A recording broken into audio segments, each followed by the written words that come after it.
Magandang umaga po at happy Sabat po sa atin lahat sa mga kapatid dyan po sa San Pedro, Pampanga. Ako po ay natutuwa at walang pagsidla ng aking kasayahan na makapaglingkod sa inyo sa araw ng Sabat na ito. At nagpapasalamat po ako sa inyo pong pag-imbita kay Ninong Jong at sa kanyang pong pamilya, sa aking pong mga ninong yan, na nandyan. Maraming salamat po. At ako po ay napaunlakan sa atin pong church dyan sa San Pedro na makapagsalita. At gayon din sa mga kapatid. Yan. Lahat po kayo ay namimiss ko mga kapatid doon sa akin pong nakasama at nakasalamuha dyan po sa San Pedro. At meron pong mga bagong kapatid siguro na hindi po ako kilala. Marahil ay hindi na ako inabutan na nakapaglingkod yan.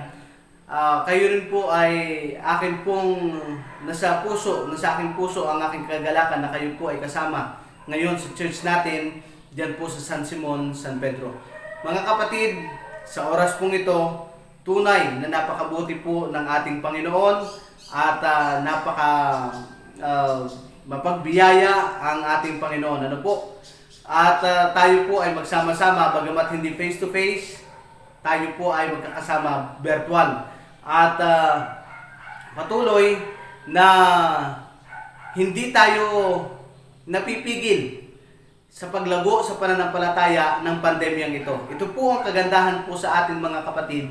Ang pandemya ay naging lalong tungtungan natin upang tayo po ay maging tapat na mananampalataya. Sinubok po tayo na kahit na sa ating bahay ay makapag-worship po tayo. Dito po sa aming district, noong nakaraang mga unang panahon ng COVID-19, nung bago pa lang yung COVID-19 mga kapatid.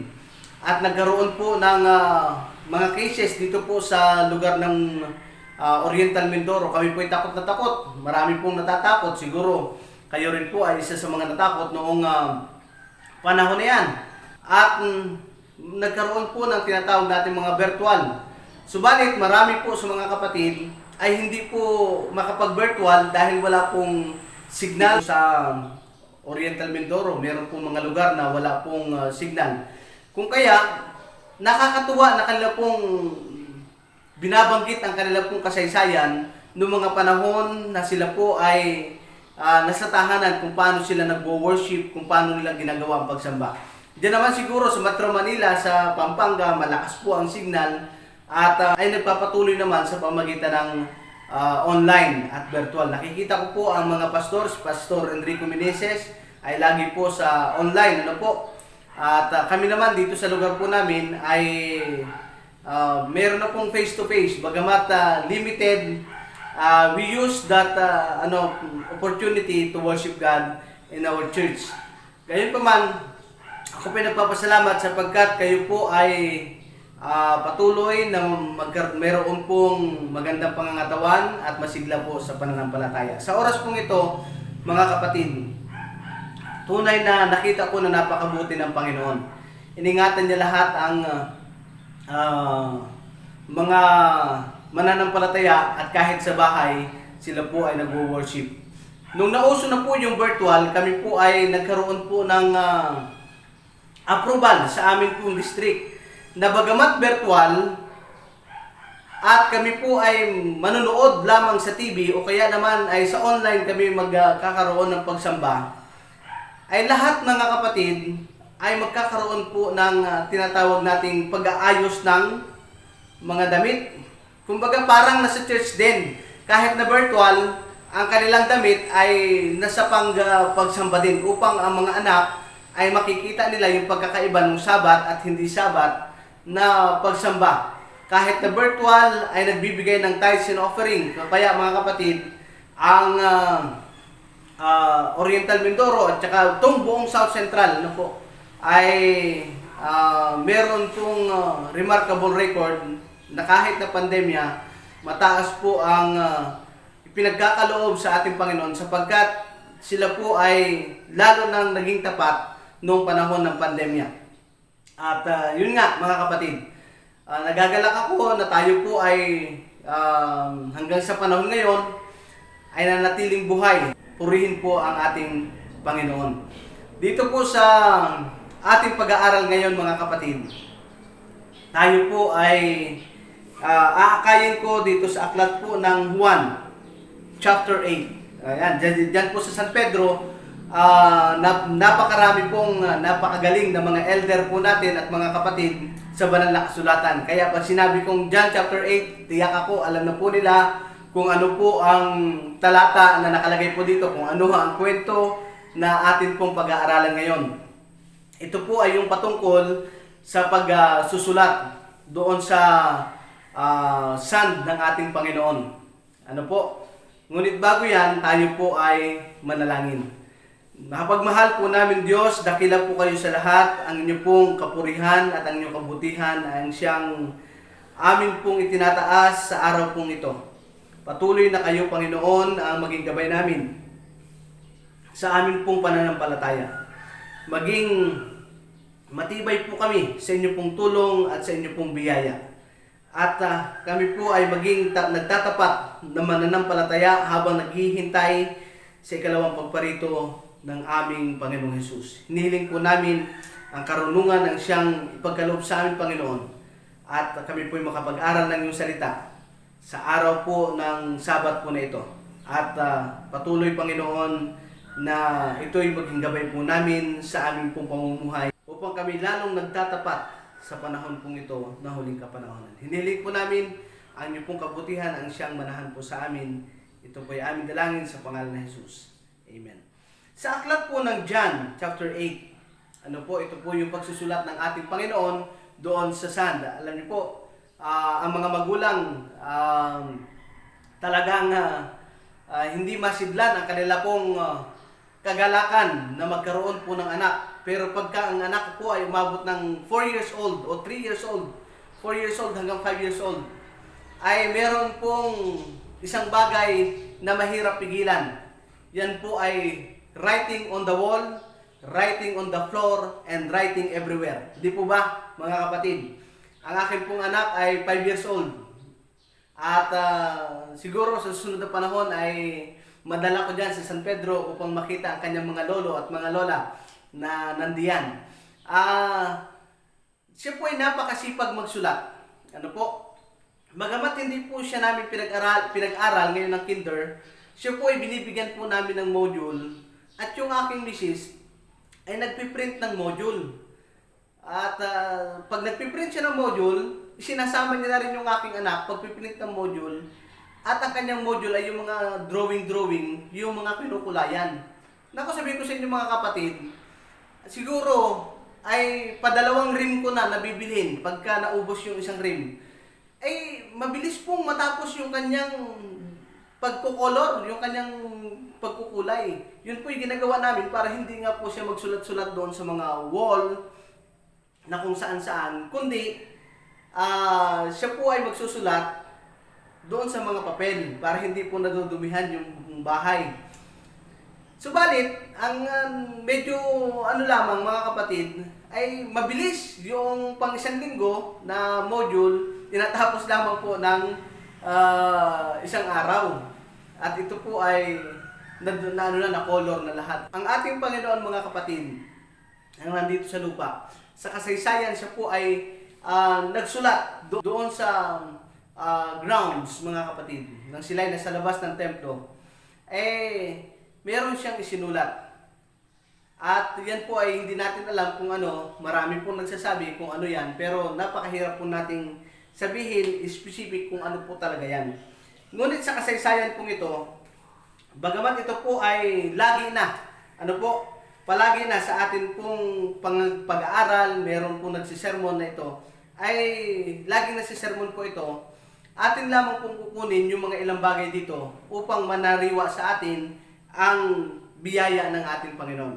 Ang una mga kapatid, ang sabi sa chapter 8, verse 1, 2, 3, and 4 hanggang 5 mga kapatid, sabi niya, samantalang si Jesus ay pumunta sa bundok ng Olibo, kinaumagahan siya ay bumalik sa templo at ang buong bayan ay lumapit sa kanya. Siya ay naupo at sila'y tinuruan. Dinala sa kanya ng mga eskriba at ng mga Pariseo ang babaeng nahuli sa pangangalo niya nang kanilang patayuin siya sa gitna. At sinabi niya, Guro, nahuli ang babaeng ito sa akto ng pangangalo niya. Sa kautusan ay ipinag-utos sa amin ni Moses na batuhin ang ganyan. Ano gayon ang iyong masasabi tungkol sa kanya? Ang talata po ay napakaganda. At ito po ay mayroong mga puntos na atin pong pag-aaralan. Una, mga kapatid, at ito po ang pinaka-main point po natin, yung misuse of the Bible. Dito sa talata, nakita po ninyo na ang sabi po dito, Guro, nahuli ang babaeng ito sa akto ng pangangalunya. Sa banal na kasulatan, mga kapatid, sa aklat po ng Leviticus 20 verse 10 at sa Deuteronomy 22 verse 22 hanggang patuloy, kapag meron pong tao na nahuling ng pangangalunya, hindi lamang po babae ang dinadala, kundi kasama po ang lalaki. So sa punto pong ito, ang dinala po namang niya ay hindi po yung dalawa, kundi yung babae lamang ang dinala, hindi kasama po ang lalaki. Pero ang sabi po sa talata, ito daw po ay nahuli sa akto ng pangangalunya. Paano pong nangyari na nahuli sa akto ng pangangalunya, subalit ang kanya lamang dinala ay itong babae lang? Mga kapatid, anong ibig sabihin? Ginagamit po nila ng mali ang salita ng Panginoon. Sa panahon po natin, mga kapatid, sad to say, marami po mga kapatid na gumagamit din po ng banal na kasulatan sa maling kaparaanan. Una, ginagamit po ng mga kapatid ang salita ng Panginoon to justify yung kanilang ginawa. Halimbawa, yung atin pong paglilingkod ay magdadalaw. Ano po, mga kapatid? Ako po ay nakapagdalaw. Ako po ay nakapunta sa mga kapatid. At meron pong kapatid na ako po ay napuntahan. At siya po ay umiinom ng alak. Alam niyo po, ang hirap po ng trabaho ng pastor. Nakakahuli po kami minsan ng Sabado na bumibili pa. Kami na lang po ang umiiwas at parang gusto namin iwasan na hindi namin nakita yung bumili ng mga kapatid ng araw ng Sabat. Gayon din, yung mga kapatid na uminom, kaya nga ako nung nakakita ako ng kapatid na uminom, parang gusto kong bumalik at hindi na tumuloy, mga kapatid, sa aking pagbibisita. Subalit, huli na ang panahon, ako po'y nakita at ako po'y nagulantang. Ang sabi niya, Pastor, ito naman ay gamot. Yung alak daw po ay gamot. Siguro, ang tinutukoy niya, mga kapatid, ay yung nabasa niya siguro ang talata sa Biblia sa Timoteo na huwag kang iinom ng tubig lamang, kundi ng alak. Gumamit ka rin ng alak bilang panggamot. Subalit, mga kapatid, nakita natin na ito pong ginawa ko na ito ay hindi po nararapat na atin pong maging justification sa atin pong mga ginagawa. Di ba? Maaaring meron din tayong ginagawa to justify yung lahat ng bagay na ito ay gumagamit po tayo ng mga talata sa Biblia. Pwede pong sabihin natin na mali ang manghusga, mali ang maghatol, mga kapatid, sapagkat bago ka maghatol, dapat titingnan mo muna ang iyong sarili bago ka maghatol. Ano po? Pero, yung mga hinahatulan, ginagamit po nila ito. Halimbawa, nakagawa ng mali. Mga kapatid, talagang mali ang ginawa. Nakita ng mga kapatid. At sila po ay didisiplinahin. Alam mong gagamitin talata, mga kapatid, huwag kang humatol nang hindi ka rin hatulan. Di ba? Misuse of the Bible. O kaya naman, sa ilang mga bagay ay nagagawa po natin at nagagamit po natin ang salita ng ating Panginoon. Halimbawa, mga magulang, ano po? Pinalo po natin ang ating mga anak ng malakas. Tapos pag sinita tayo, sasabihin natin, Pastor, ang sabi naman sa Biblia, huwag mong ilayo ang palo sa ating mga anak. Totoo po yun. Siyempre, ang makakahatol na lang doon ay ang Panginoon kung bakit mo pinalo yung bata. Dahil ba ikaw ay nagalit? O dahil gusto mong disiplinahin ang bata? Kasi pag pumalo ka na galit, talagang tiyak na malakas ang palo mo. Ano po? At minsan, walang kontrol yung pagpalo sa bata. Kaya mga kapatid, kinakailangan natin tingnan ang ating mga sarili. Are we using the Bible to justify our deeds? Yung ating mga ginagawa na maaaring mali, subalit atin pa rin ginajustify. Isa pong puntos na dapat natin makita sa talata pong ito, when they are using the Bible. Yung mga Pariseo, ginamit nila ang salita ng Panginoon, subalit sa maling pamamaraan. Si Satanas gumamit din po ng talata ng Panginoon. Mga banal na kasulatan. Naalala niyo po nung tinukso ni Satanas ang ating Panginoon, hindi ba't ginamit niya rin ng mali sa maling kaparaanan ang talata ng mga kasulatan, mga kapatid. Kaya dapat po tayo mag-ingat, mga kapatid. Pangalawa, to win the argument, para manalo po sa argumento, ginagamit po natin na mali ang talata. Marami pong mga kapatid ngayon na iniisip na tama po ang kanila pong pananampalataya. Tama yung kanilang nilalandas. Ano po? Meron na pong mga kapatid na naniniwala na ang Sabat ay sunrise to sunrise, hindi na sunset to sunset. Ano mga kapatid, ginagamit yung talata doon sa aklat ng Mateo 28 at pagbubukang liwayway sa unang araw. Ibig sabihin daw anya ay ang simula ng unang araw ay pagbubukang liwayway. Mga kapatid, mag-ingat po kayo dyan sa paggamit ng talata sa banal na kasulatan. Dahil ang ating pong doctrine ay tiyak na pinag-aralan na noong unang panahon at yan po ay hindi lamang nakabase. Ano po? Siyempre nakabase po yan sa banal na kasulatan, pero hindi lamang po dito. Tinitingnan po natin yung kultura, kung ano po ang talagang tiyak na kultura ng pinagmulan ng kasulatan. Hindi pag sinabing pagkain, yung tinutukoy niyan ay yung sa panahon natin na pagkain. Dahil sa panahon natin ngayon, marami na mga pagkain na kinakain ng tao na ang tawag nila pagkain. Pero sa Biblia, meron pong iba't ibang uri ng tawag ang salitang pagkain. Pag sinabing pagkain, meron pong ibang tawag sa Biblia at yan po ay hindi po na-translate ng maayos sa atin pong translation sa banal na kasulatan. Gayon pa man, mga kapatid, akin pong patuloy na sabihin sa inyo na ang atin pong beliefs, 28 fundamental beliefs, ay pinag-aralan po yan noon at patuloy na pinag-aralan ngayon. Yan po ay marami na po tayong mga theologian na yan po ay pinapag-aralan na patuloy, mga kapatid. At yan po ay talagang marami na ang nagsabi na yan po ay talagang lahat ay inaprubahan ng atin pong General Conference Session ng mga pastor, ng mga theologian, mga doktor sa banal na kasulatan upang tiyakin na tayo po ay nasa tamang landas. Huwag po nating i-justify huwag po nating ibibigay na argument yung mga isang talata na pwedeng isang talata lang pero wala po tayong talagang matibay na puntos, mga kapatid. Halimbawa, doon sa aklat ng Mateo 28, mga kapatid, ano ba ang focus noon? Kung bakit sinabi yon?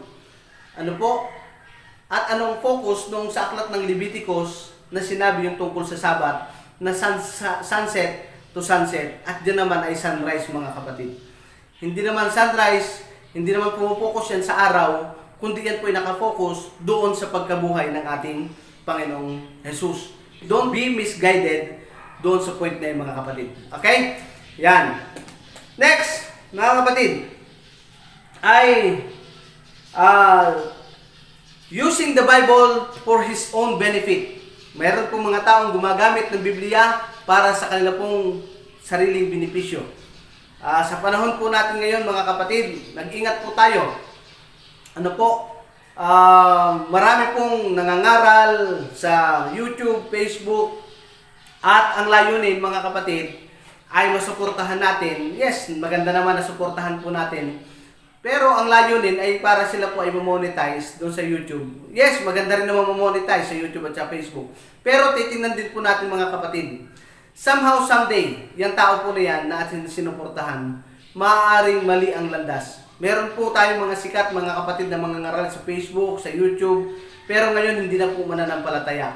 At ang ginagawa na po sa panahon po natin ngayon ay wala nang ginawa kundi manira sa ating church. At sa sarili pong kapakanan, mga kapatid, ay ginagamit ang banal na kasulatan. Meron po tayong kapatid, diyan po sa Quezon, mga kapatid, na nagsabi sa akin, Pastor, pwede bang ibenta itong ating lumang leksyon? Sabi ko, bakit may bibenta yan? Pamigay mo na lang. Ano po? Meron po kasi, sabi niya, dating Adventist, ngayon ay pastor na ng ibang relihiyon, binibili yung aking mga leksyon. Sabi ko, huwag mong ibenta. Huwag mo na rin ibigay sa kanya. Kasi alam niyo mga kapatid, ang sabi niya, nung pag-alis niya sa church, nagtayo siya ng relihiyon, ng born again, mga born again, born again din, siya ay naging pastor, ay ginagamit lamang po para magkaroon ng pananalapi. Tiyak po ako mga kapatid, lalo na po dyan sa San Pedro, ang mga kapatid po natin, kapag ka nag-lesson review mga kapatid, siguro hindi lang po kayo nakakapag-lesson review ng face-to-face ngayon. Pero kapag face-to-face yung lesson review mga kapatid yan, pag hindi ka nakapag-aral dyan sa San Pedro, tiyak, ay ikaw ay mabibingga dahil talagang nag-aaral ng salita ng Panginoon. At kapag yan ay umalis sa Adventist, ano po, yung mga nandyan sa mga atin po mga kapatid sa San Pedro, tiyak po kahit na maging pastor ay kayang-kaya po nila na maging pastor ng ibang relihiyon. Ganun po kabuti ang Panginoon sa ating pong church na marami po ang magagaling sa talata sa Biblia. Subalit, don't use the Bible in your own benefits para ikaw ay makinabang ng gayon na lamang sa salita ng Panginoon. Mga kapatid, tiyak ako mga kapatid na meron po kayong kakilala sa panahon natin ngayon na sila po ay gumagamit ng talata ng Biblia para sa kanilang sariling kapakanan. Mga kapatid, tunay na kinakailangan nating pag-aralan na maigi ang salita ng Panginoon. Ano po? Next, using the Bible to judge others. Pangit din po na gamitin po natin ang talata ng Panginoon, talata ng banal na kasulatan para i-judge po yung iba. Meron pong mga umaalis sa atin pong iglesia o napapatalsik sa ating church using the Bible pero hindi natin napadama ang ating pag-ibig. Sa ating pong church manual, it is right na magkaroon po tayo ng tinatawag nating discipline. Yes, discipline. Ang tawag po natin dyan ay discipline to win souls upang tayo po ay makapagbalik ng mga kaluluwa sa ating pong iglesia at sila po ay manumbalik sa pananampalataya sa ating Panginoon. Hindi po para yan ay sila ay mapatalsik sa ating church. Meron po mga kapatid na hindi po ginagamit ang proseso ng ating pong pagdidisiplina. Na sa halip na kanilang nakita si kapatid, ay sila ang magsasabi, mga kapatid, tungkol sa kanilang pagkakamali. Ay ginagawang direkta papunta sa pastor. At yung pastor naman direkta na pupunta sa tao at bibigyan ng disiplina yung tao. Mga kapatid, we need to discipline with love. Ibigay po natin ang ating pong pagdidisiplina na mayroong pag-ibig sa ating pong kapwa. Nakita natin siya nagkamali, huwag po natin kaagad sasabihin sa pastor, huwag po natin kaagad sasabihin sa elder. Lapitan po natin, sabihan po natin, kapatid, kumusta? Kumusta ang iyong pananampalataya? Kumusta itong iyong ginagawa na nakita ko naman na ikaw ay ganitong ginawa mo? Upang maramdaman po nila na tayo po ay nagmamahal sa kanila. Kasi the moment na sila po ay minamahal mo, tiyak na ayaw mo silang mapalayo sa church. Tiyak na ayaw mong sila ay mawala sa iyo pong paningin sa iglesia sapagkat minamahal mo siya. At kapag kayo po ay naramdaman ng ating kapatid, tiyak na ang pagbalik mga kapatid at patuloy na pagtatapat sa ating Panginoon ay nariyan. Mga kapatid, nakita po ninyo ang talata sa banal na kasulatan kung paanong ipinagkaloob ng Panginoon ang tamang paghatol sa babae na nahuli sa pangangalo niya. Iniharap sa kanya ang isang babaeng nangangalo niya. Yes, nangalo niya siya, mga kapatid. Totoo na nangalo niya siya.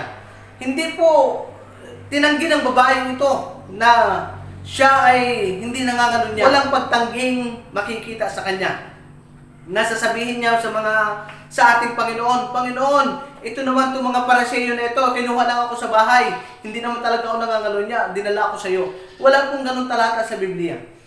Siya po ay iniharap. Ang mali nga lamang, mga kapatid, ay hindi isinama yung lalaki. And that is maybe planted, mga kapatid. Ang nakikita na lang natin, mga kapatid, sa talata pong ito ay napakabiyaya ng ating Panginoon. Nakita ng Panginoon ang kalagayan ng babae. Siya'y pinatawad ng ating Panginoon at binigyan po ng garantiya ng kapatawaran sa kanyang kasalanan. Subalit, hindi niya po kinonsinti ang kanyang maling ginawa. Siya po ay sinabihan ng Panginoon bago umalis ng kanyang sinabi, "Go and sin no more." Sa atin pong kalalagayan ngayon, mga kapatid, tunay na tayo'y merong nagagawa na kasalanan. Dahil nung sumulat ang ating Panginoon, doon sa lupa, meron pong presumption, mga kapatid, o kanilang sinasabi na marahil ito ang sinulat ng Panginoon. Siguro ang sinulat ng Panginoon doon sa lupa ay yung nakalagay sa aklat ng Leviticus 20 verse 10 na kapag ang babae nahuli sa aktong pangangalo niya ay dapat kapwa silang babatuhin, pati yung lalaki at yung babae. Hindi po natin alam kung yung kanyang nakasama ay nandoon sa bulwagang iyon, pero kung ikaw na lalaki ay nakasiping din sa babaeng ito dahil ito'y patutot, marahil hindi lamang po isang lalaki at marami pong lalaki. At kapag ka isinulat yung pangalan mo doon na ikaw ay sumiping din, ikaw at yung anak mo layas, sigurado tiyak na aalis doon sa lugar na yon. At meron din namang nagsasabi na yun ay 10 utos ang kanyang isinulat upang makita ng mga tao yung kanilang kasalanan.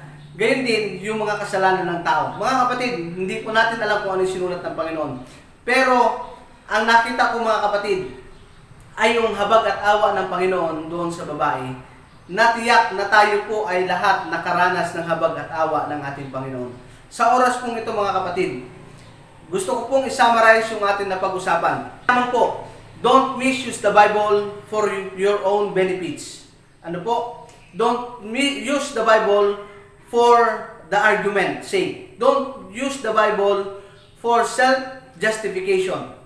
Don't use the Bible for judging others, mga kapatid.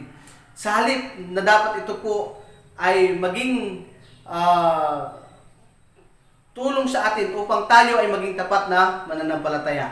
And don't underestimate the grace of God.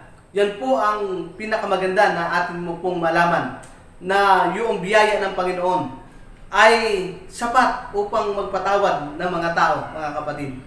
Ang ating pong Panginoon ay mapagbiyaya, mga kapatid. Sa panahon po ngayon, panahon ng pandemic, it's time na ating pong madama ang ating pong mga sarili sa ating pong pagkakasala at lumapit po sa Panginoon.